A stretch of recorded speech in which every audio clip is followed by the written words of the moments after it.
Welcome to THA Talks, for free thought and open minds.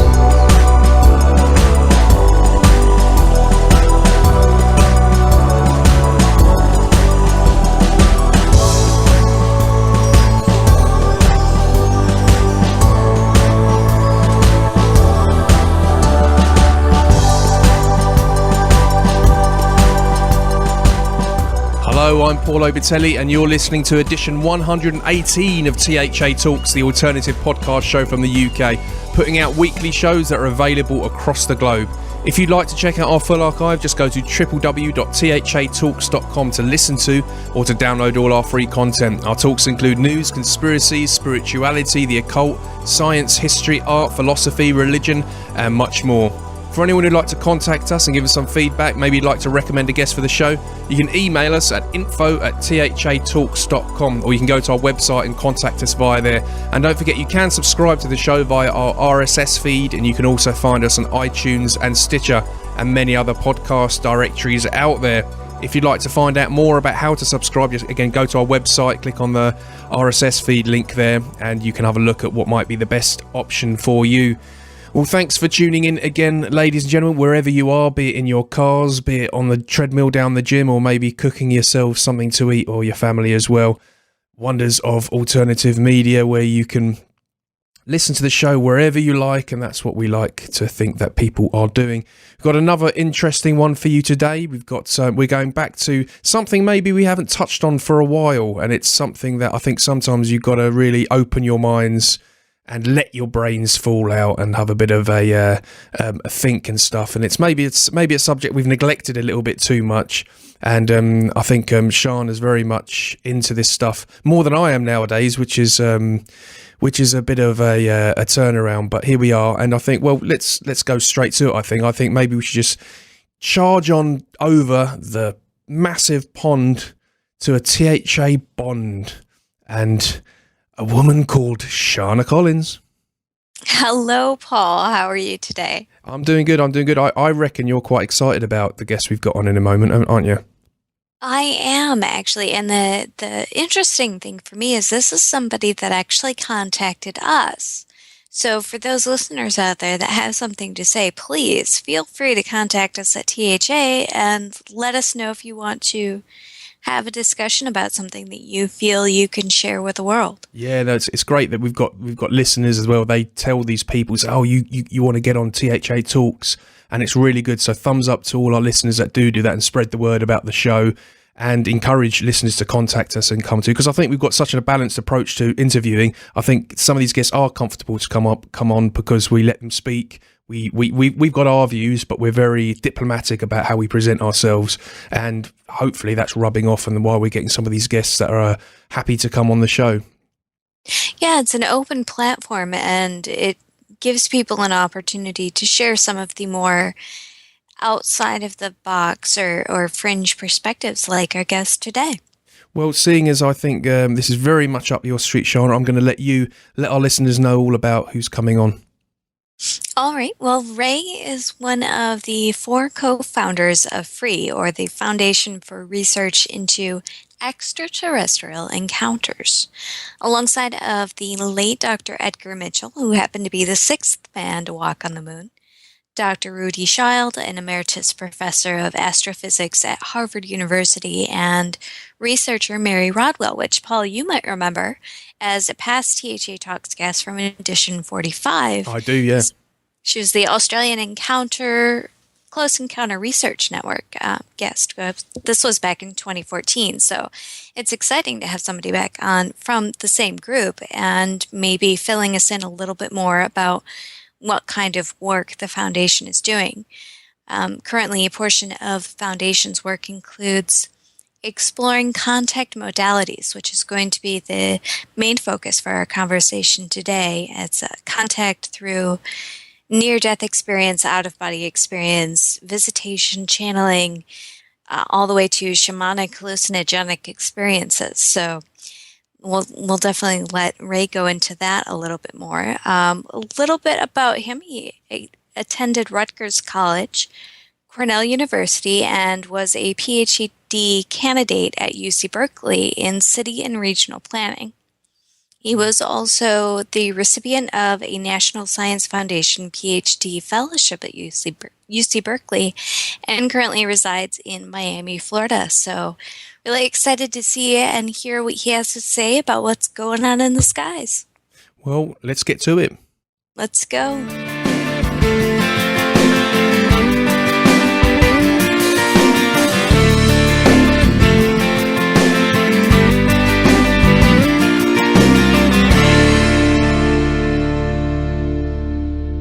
Hello, Ray. Thank you so much for joining us today.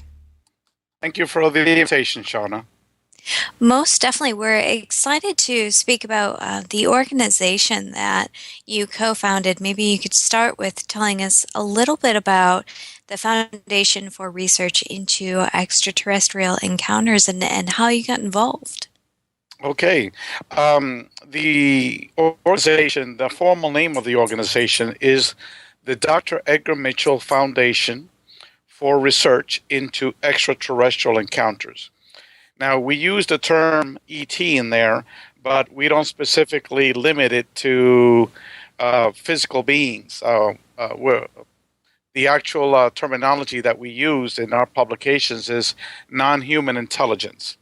The organization was named after Dr. Edgar Mitchell. In a tape-recorded session, he granted us the authority to rename the organization after his legacy. This was a few months before he died.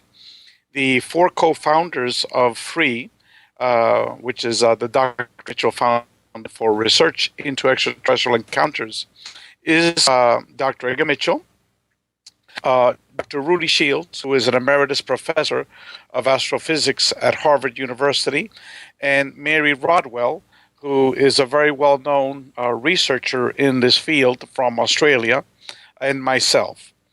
And Dr. Rudy Shields, is the executive director of our organization.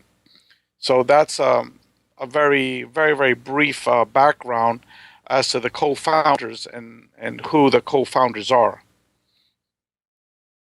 Now, the organization was created as a nonprofit organization. Is that correct?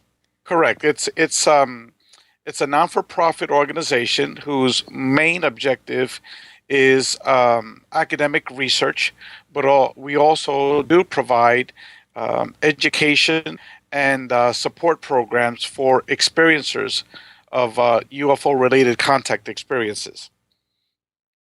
And with that, you are actually in the process of completing a very large and involved study, if I may say so. I'm looking at some of the data from phases 1 and 2, where you spoke with how many people was it? Over 2,000 individuals?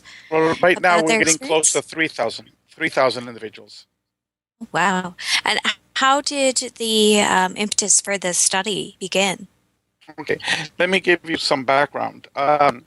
When Edgar, Rudy, and Mary and myself, in our earliest conversations about what is the need that's out there for research into this field, and this field is individuals that have both seen UFOs or a member of their family, and the individual must have had some type of contact with a non-human intelligence, and it doesn't necessarily have to be physical contact.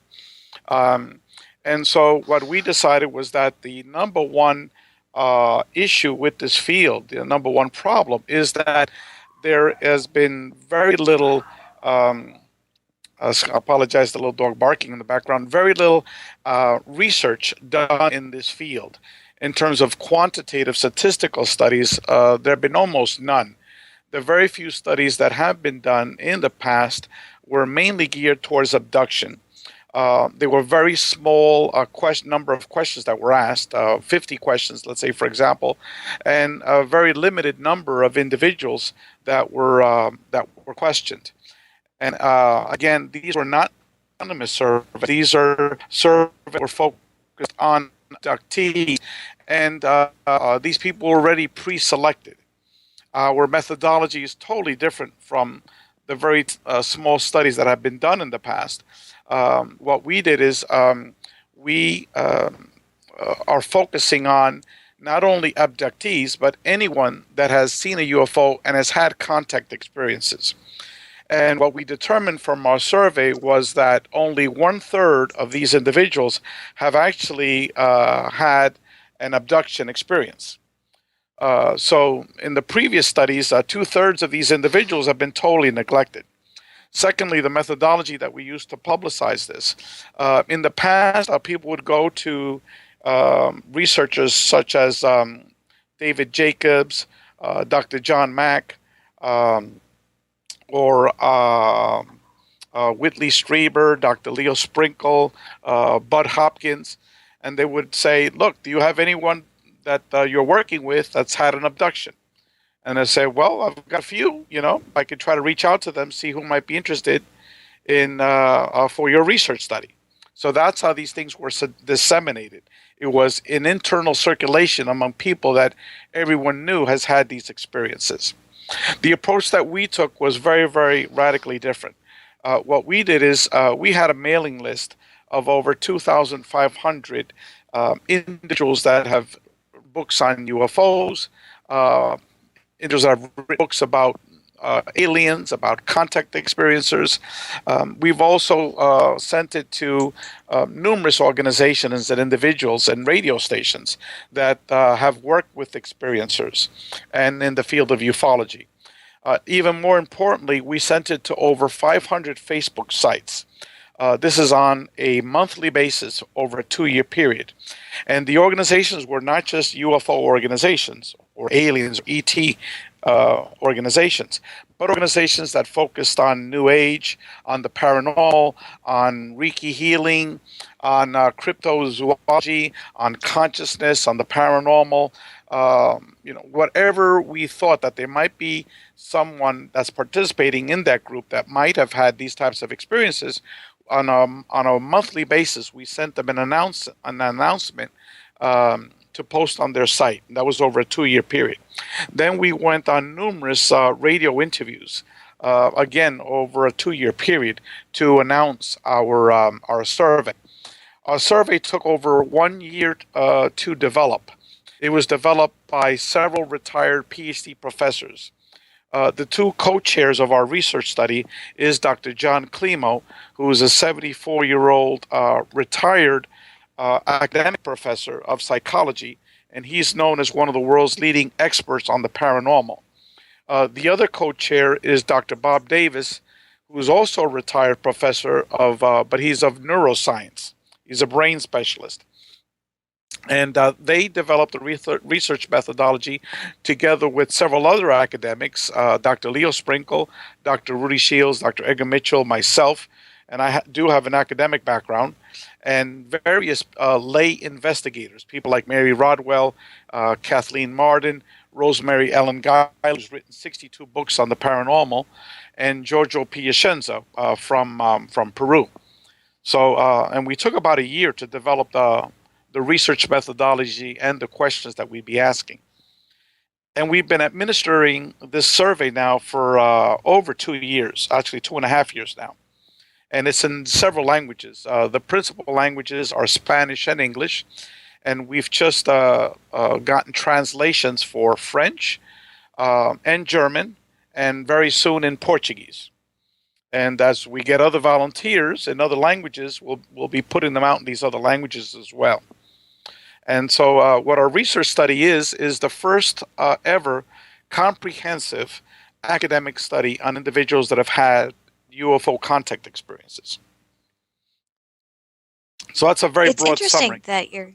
Yeah, no, I appreciate that. It opens the doors of perception to consider different modalities of contact, whereas in the past it seems like people get really wrapped up in this theory of either the flying saucer or the little green men, gray aliens, etc., etc. But what you're doing is really looking at some of the more intangible elements of contact with something outside of earthly understanding, which I think is amazing because there are so many people that won't think of one of the questions in your survey, have you heard telepathic messages or an external voice in your head speaking to you? And they wouldn't think to say, is this my psychology? Is there something, do I have a tumor, or is there somebody trying to communicate with me? So bringing some of these different elements to the forefront of the scientific study is fantastic. Did you find any pushback with people that volunteered to be part of this study, that they maybe looked at it and said, I don't know, that's kind of a personal or taboo, or maybe I'm not comfortable with the psychology of that question? Okay, let me address two aspects of that question. The first one, our research study is completely anonymous. We don't need your name, your telephone number, your mailing address, your date of birth, social security number, nothing to personally identify you. You could have a fake email, name like, UFO contactee 487 exclamation point. That could be your email address. We don't need that information. This is a totally anonymous survey. That's number one. Secondly, in F.R.E.E., we have 5 PhD physicists associated with F.R.E.E. Several of these individuals are still teaching. They're still academic professors, so they're not out in the open. But Edgar, as many individuals here know, many of your listeners, went to MIT. He did study aeronautical engineering, and for many, many years, over a 30-year period, studied the physics of consciousness. So he was, as a matter of fact, wrote several articles on the physics of consciousness. And Dr. Rudy Shields is an emeritus professor of astrophysics at Harvard, and he is the editor-in-chief of the Journal of Cosmology, and several of his journals have been devoted to the physics of consciousness. So, and then many of the individuals in our group, we also saw the phenomenon of UFO contact as related to what we're calling the contact modalities. Now, the contact modalities are various mechanisms where individuals are piercing the veil and having contact with non-human intelligence. For example, near-death experiences, out-of-body experiences, channeling, mystical meditation, remote viewing, hallucinogenic contact experiences like ayahuasca or peyote or magic mushrooms, et cetera, et cetera.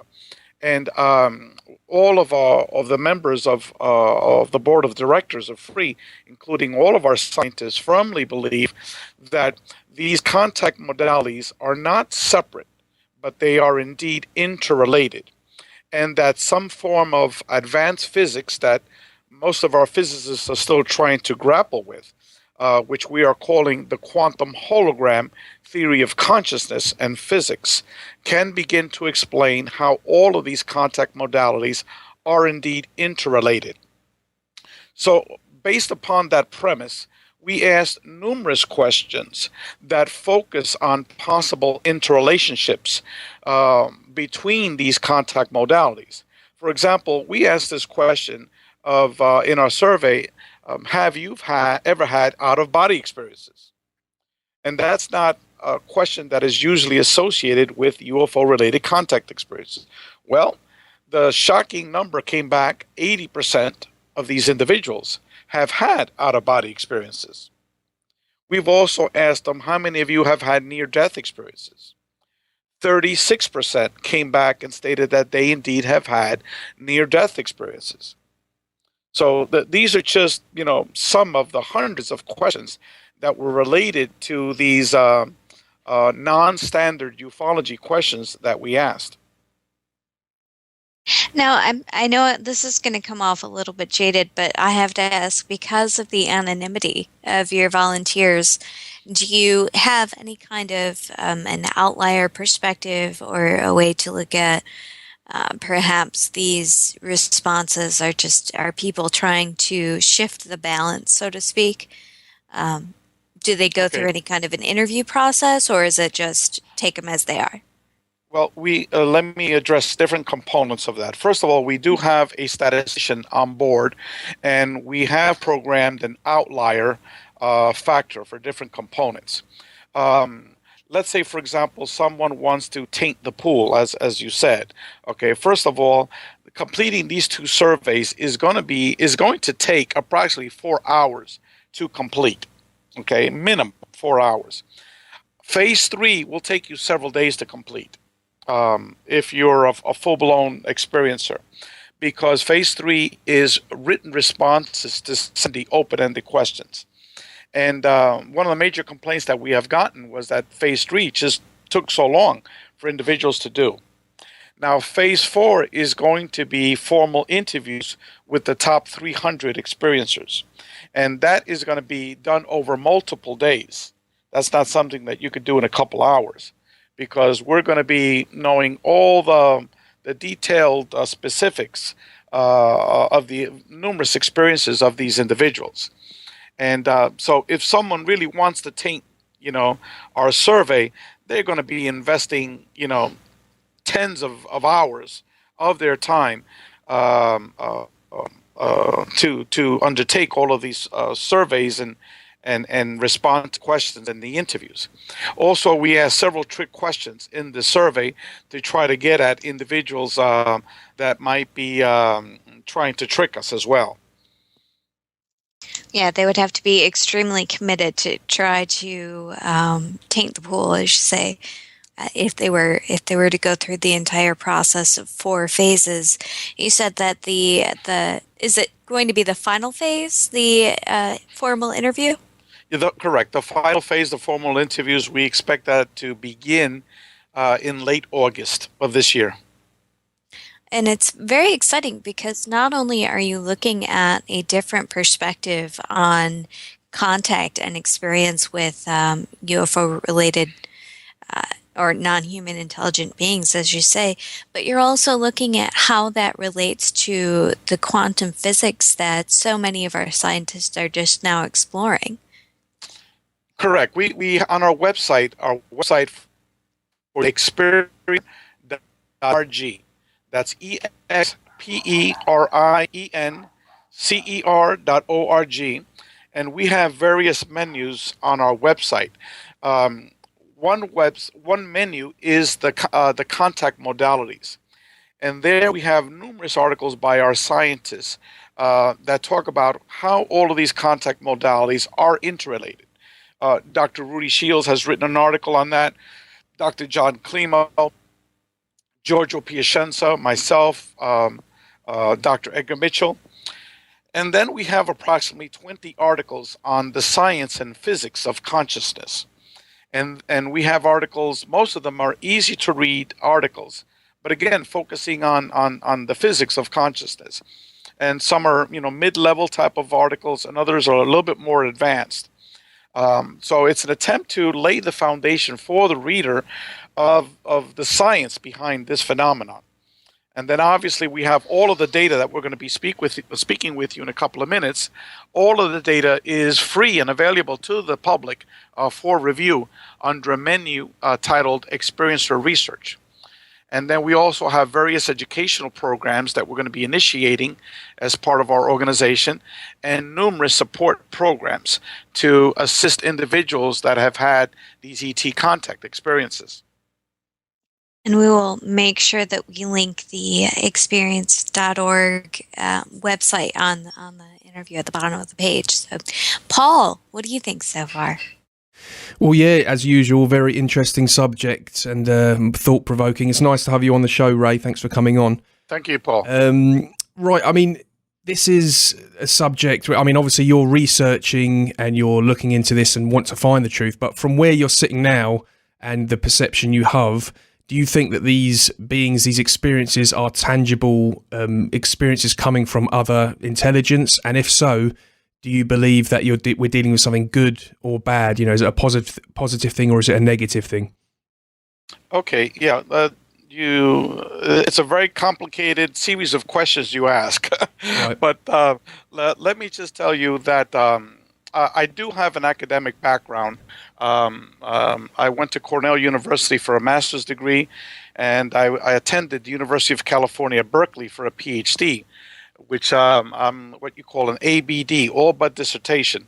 My ex-wife had a brain aneurysm while I was finishing my dissertation at Berkeley. If that was not the case, I would be a tenured professor at one of the leading academic institutions somewhere in the U.S. So now, my experiences only began in March of 2012. And at that point, I was an atheist and a material rationalist. That means, purely scientific driven logic dictated my analysis. And I had zero interest in all of these topic areas. So when my initial experience happened to me and my wife initially in our living room, where we saw this energy being that appeared to me, basically took my dog, who we were going to be putting to sleep that afternoon because she was totally paralyzed. We were going to be bringing her to our vet. So my wife disappeared in front of me with the dog, and then this energy being appeared and put me to sleep. And then when I woke up 45 minutes later, my wife, at the same time when I woke up, instantaneously reappeared, and the dog reappeared, but except he was totally cured. You could imagine what type of, nuclear bomb went off in my head, It was just mind-blowing. And so first thing I did is I went to the internet. And what I found, it was pure rubbish, pure rubbish, total contradictions. There was 1,000 people there that the experts, they had all the answers. Okay, but then after I did what is called an academic literature review, I found out that there was almost nothing written academically about this phenomenon. Even the work by Dr. John Mack, who was a medical doctor, a professor at Harvard Medical School, those were not academic studies. These were compilations of anecdotal interviews that he had done with a series of individuals. And so what we're doing is really, it's cutting edge. No one has ever done it before. That's why the data that we're getting totally contradicts what's in the field of ufology and what's on YouTube and what's circulating around. Now, let me get a couple of these points. Most of the longtime researchers in this field, people like Alan Hynek and Jacques Vallée, these are the two main researchers that were in that movie E.T. and Close Encounters of the third kind or the fourth kind, whatever that movie was. Even these two major pillars in the field of ufology realized from the very beginning that this was not just a physical phenomenon, but it was also a psychic, an ethereal, and a paranormal phenomenon. And what we're getting from experiencers that it took those initial statements that I just made and just blew it up like a billion times, in terms of complexities. For many of these experiences, it seems like these individuals are somehow sort of like a god figure, like an angelic type of figure that have precognition skills, that know what's going to happen in the future, that pre-plan things. They have the ability to manipulate space and time. They have the ability, just like in the quantum physics experiments of entanglement and teleportation, they could appear one place and then instantaneously reappear 20 miles away, these UFO ships. These beings are described as being able to go through walls, to go through windows. When you're taken, when you're abducted, whatever terminology you might want to use, individuals, the vast majority of these cases are taking ethereally, their soul body, whatever you might want to call it. Some people remember walking into a craft, but a good majority of these people, many of them, just remember waking up in a craft. And a lot of people remember actually their ethereal body having an out-of-body experience and going through a wall and going through a window, just like a near-death experience. So these are not just little physical gray beings coming in through your door and doing medical experiments with you. This is something much, much more complicated. Right. And what are your views on the works of people like Dr. Stephen Greer, who at one stage had, was very popular with his work. Do you take his work seriously? Have you met him before, or what's your take on that? Well, what he's doing, what we're doing, are totally different. He has no background in researching experiences. His work is with the disclosure movement and doing contact sessions.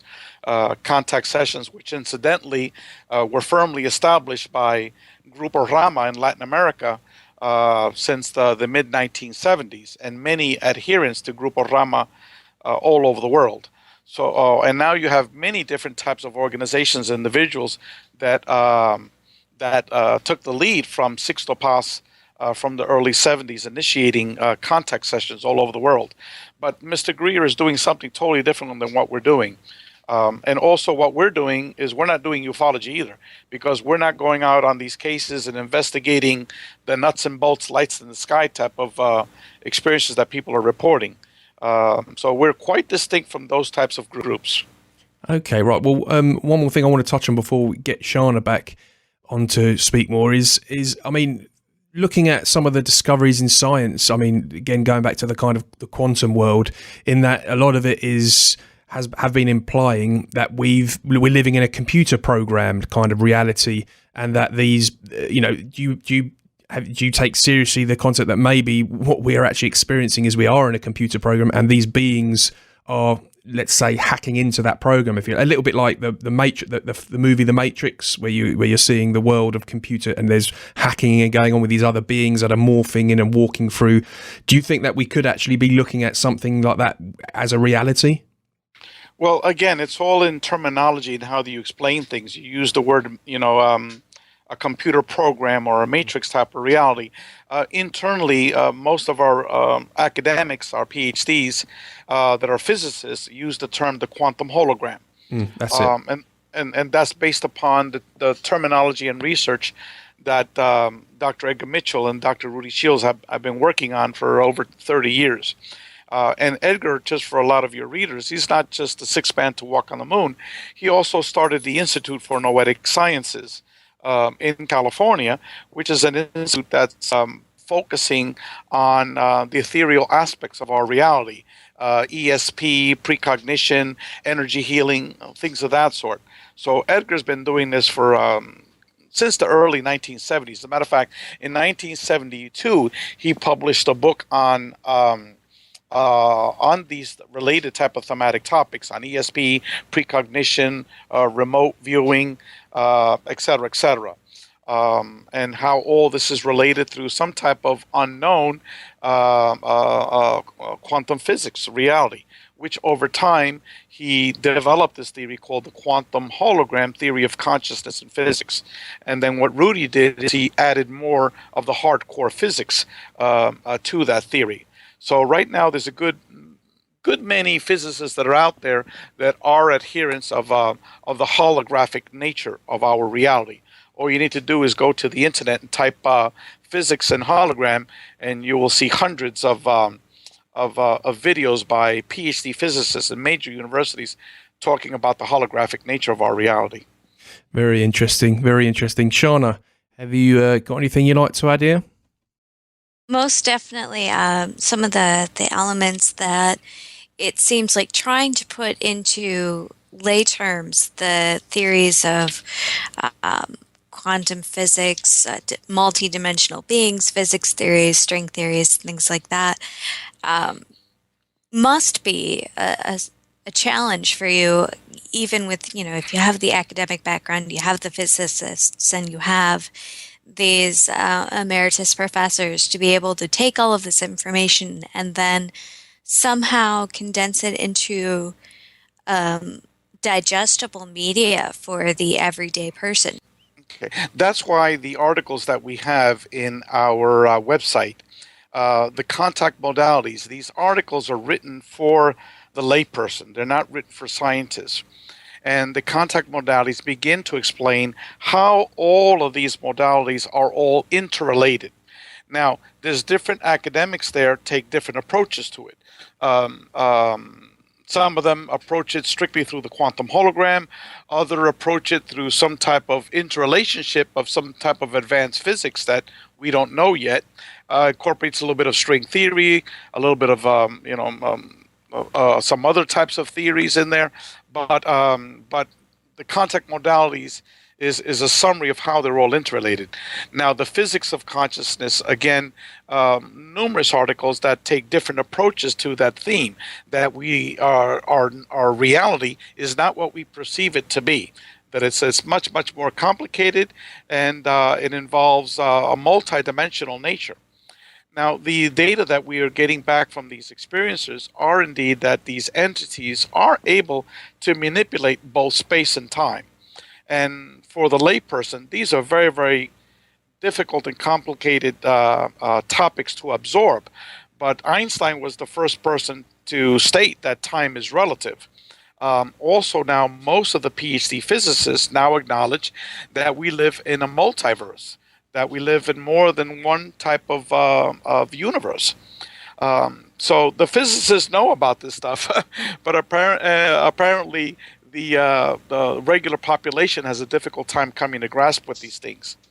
Another topic, again, to perceive is that our universe, there are many debates now taking place that the Big Bang is not really the beginning of our universe, that it might have been even almost an infinite amount of time for the creation of the different universe of universes. So just assuming that our universe is 13.8 billion years old, okay? Let's take only one of a million of these years and assume that one of these entities or a series of these entities might be a million years ahead of us. If you just focus on Earth, where we were 200 years ago, we didn't have any electronics. We were still in horse and buggy. We were still extremely primitive. And yet, 200 years later, we're going to Mars. We've had ships that have gone outside of our solar systems. We've been to the moon and back successfully. So that's 200 years. Imagine a million years. How advanced might these entities be? Might they have the ability to be able to go from one dimension into another dimension? Might they have the ability to freeze time, to actually go back in time, to accelerate into the future? Okay, these are all things that physicists know are very real and very possible. And from what we're hearing from these experiencers, these entities have these skills and these abilities. So it's much more extremely complicated than what people realized. Now, let me address the question of whether these entities are positive or negative. What is being portrayed in the internet is this broad mixed bag without any data to back it up. It says these ETs are all devils, they're all angels, and things of that sort. Okay, we asked a series of these questions. And again, the terminology is not very good. A positive, negative, neutral. These are not good terminology, but it's something that at least we're working with in the quantitative aspects of our study. So we asked these questions in many, many different ways. So let me go over some of these questions for your readers. The first question that we asked is, if you could stop your ET contact experiences, would you? Okay. Now, the perception out there is that these contact experiences are horrible, terrifying experiences, and that people would not want to have these experiences continue. Well, what we got, that only 16% of the individuals said, please stop these contact experiences. The rest, 84%, said, no, don't stop them. Let them continue. And that's not what's being publicly perceived out there. Okay. The other thing, we asked them, do you believe ETs in general are bad, malevolent, evil? Only 9.4% said yes. Okay. We asked the question, did your ET contact experience change your life in a negative or a positive way? Okay. Highly negative effect on changing our life was only 4%. Slightly negative effect on changing your life was only 6.7%. Neutral was 17.3%. Now let's get into the two positive categories. Slightly positive effect in changing your life, 22%. Highly positive effect in changing your life, 50%. So what we have is 72% said that these ET contact experiences have had a positive effect in changing their life for the better, while 17.3% said it was neutral. And a very minuscule amount said it had a negative effect on life. We also asked this question: how would you characterize your last few ET encounter experiences? And these were focused on the people that have been relocated, the abductees. It was a case of abduction of the most negative kind, 8.2%. It was a case of abduction, but a slightly milder kind, a slightly more caring kind, 12.7%. It was a case of abduction, but we're seeking permission, where more humane treatment was sought, 8.4%. Now look at these numbers and tell me if this is what's circulating on the internet. You are not an abductee, but a contactee, where you're being treated with respect and understanding, 36.3%. It is and then the next category, even better, it's a case of being a conscious contactee, and an equal relationship, 34.4%. So altogether, again, we've got close to 72% again of individuals saying that they're not an abductee, they're a contactee. Okay. I think a lot of that has to do with that many of your experiencers of the study are what we would consider sensitive, or at a level of evolution where the fear of the unknown isn't arresting their ability to experience that situation with an open mind. And I think maybe some of the smaller percentages are people that are just paralyzed by the experience because it's to them unexpected, unnatural, or otherwise unacceptable. Let me respond to that, Shauna. We asked that same question that I asked before, and almost 40% categorized their experience as negative, okay, in the very beginning of their contact experiences. Now, what has happened is that over time, their perceptions of their experiences have changed, and their experiences have become more positive. Okay, the topic of the case of the abduction, typical abduction cases where people being brought aboard a craft, you just don't hear that anymore. These were experiences of years ago. Kathleen Martin from MUFON, and they get hundreds of these reports each month. She told me that it's been over a year since she's had a Benny and Barney Hill type of case, where people have been brought aboard a craft, they've been examined, have had medical experiments, and either the eggs or their the sperm was extracted. Only one case that she's heard in an entire year. Most of the people that we've asked, most of these cases have occurred close to 20 years ago. Some of them up to 10 years ago, but the vast majority are not recent cases. So many of these individuals, their perceptions of what happened change over time. And let me give you an illustration of that. There's this one woman who's had 3 different types of contact experiences over her life. 2 of them were with human-looking beings, and those were very, very positive. One experience when she was small was with a little short being that had like a beaky nose and had like warts all over him. Really, really ugly, horrid creature, right? From her perspective. So I asked her, did this creature hurt you in any way? No. Did it do anything, to frighten except how he looked like? She says, no. I says, well, why did you categorize that experience as negative? She said, because it scared the living daylights out of me because how he looked.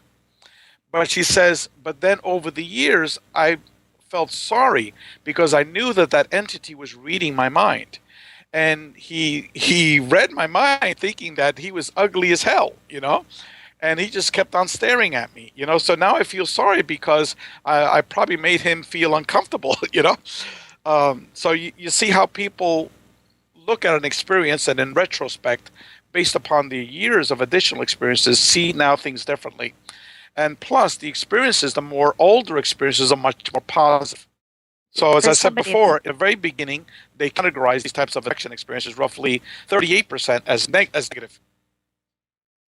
would you say that it's similar to what people experience in paranormal theory, how it may have to do with the dimensional shift or the vibration of matter that's required for a ghost to appear, and how it all kind of seems a little bit terrifying at first?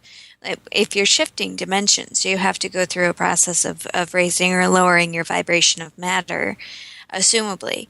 And for me personally, if I had a choice of either having a dream state experience or having a physical reality altering experience, I would go with the dream. Is that is that something that maybe you take into consideration with these experiencers, that there is that fear base first and that has to over time mellow out? Well, in the interviews that we're going to be undertaking, we'll be getting those details. We'll be asking those questions. So we'll have a much, much better understanding. Um, so that type of data, we also asked it in phase 3, which is the written responses to open-ended questions. Now, what we got is that just the experience itself, seeing these types of being is a very terrifying experience, just how they look like. Secondly, the experience itself is very traumatic. Like in my case, my experience was very, very positive. But to me, I was traumatized for this because my whole reality was totally shattered. Who could you talk to? I had no one to talk to for over a year. So it was very traumatized from this experience, my initial experience. So imagine someone seeing a gray or a mantid being or reptilian type of being. It can be extremely traumatizing, both from physically seeing it and also having to deal with that type of an experience. Now, if I could sort of transition into another type of area, the number one type of being that have been seen by individuals is actually the energy being. And it's not the grays. The energy being was seen by 54% of experiencers. The human-looking being was seen by, that was 55% was the energy being. The human-looking being was seen by 54% of experiencers. The short grays were seen by 51% of experiencers. The ghost and the spirit type of entity were seen by 47%. And the tall grays were seen by 36%. The reptilian was seen by the tall grays were 32%, and the reptilian was seen by 26%, and the insectoid was only 23%.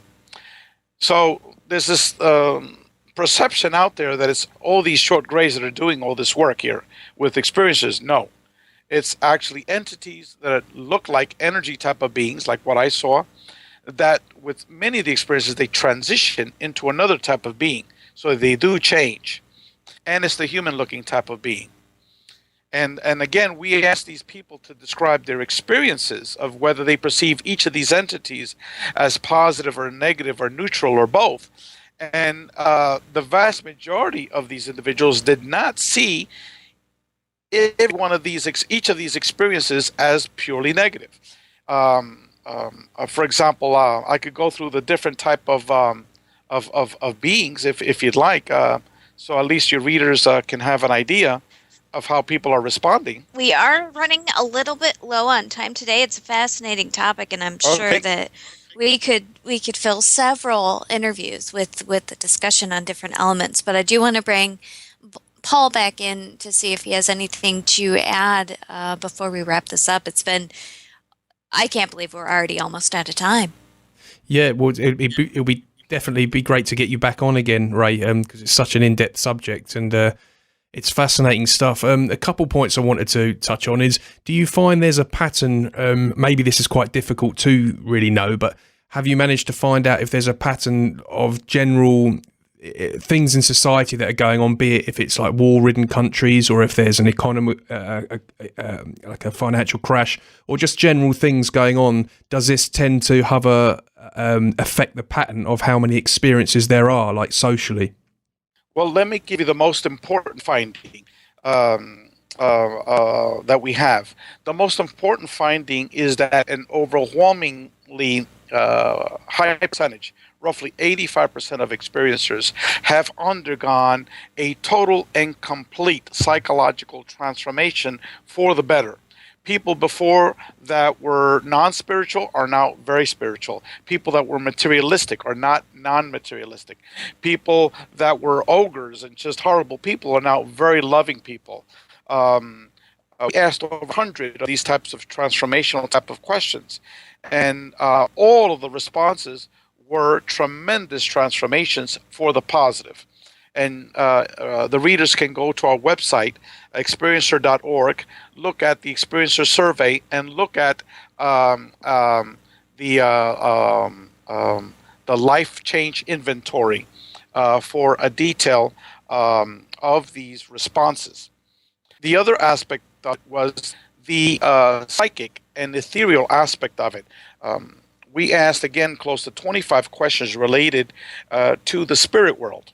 And again, close to 85% of these individuals clearly stated that these ETs are somehow related to the spirit world. Right. No, it's also another point I'd like to raise. I mean, you obviously your movement was involved with Dr. Edgar Mitchell. Can you give us an insight on what he thought? I mean, because I know he believed in the UFO side of it, like the mechanical craft that he felt was being hidden within NASA and so on. Can you give us an insight into what he really believed about these beings and what he really thought of it all?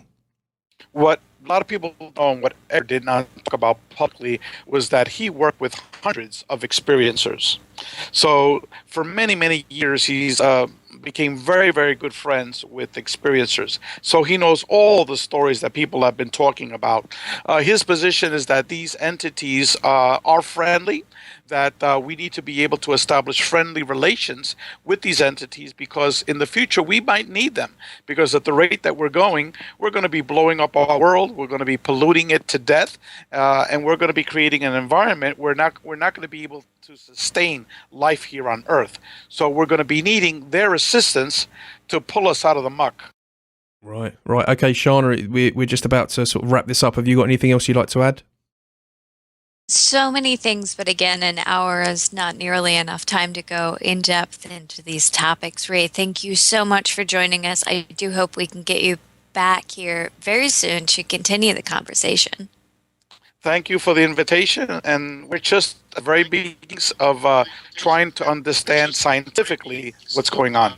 Yeah, sorry to our listeners, the signal hasn't been great, but we've managed to hear you, Ray, so that's the important thing, but hasn't been the best of signals. But yeah, it would be great to get you back on and to hear more about this perhaps as well when you've managed to interview more of your subjects, and yeah, it'll be really interesting. Thank you for the invitation.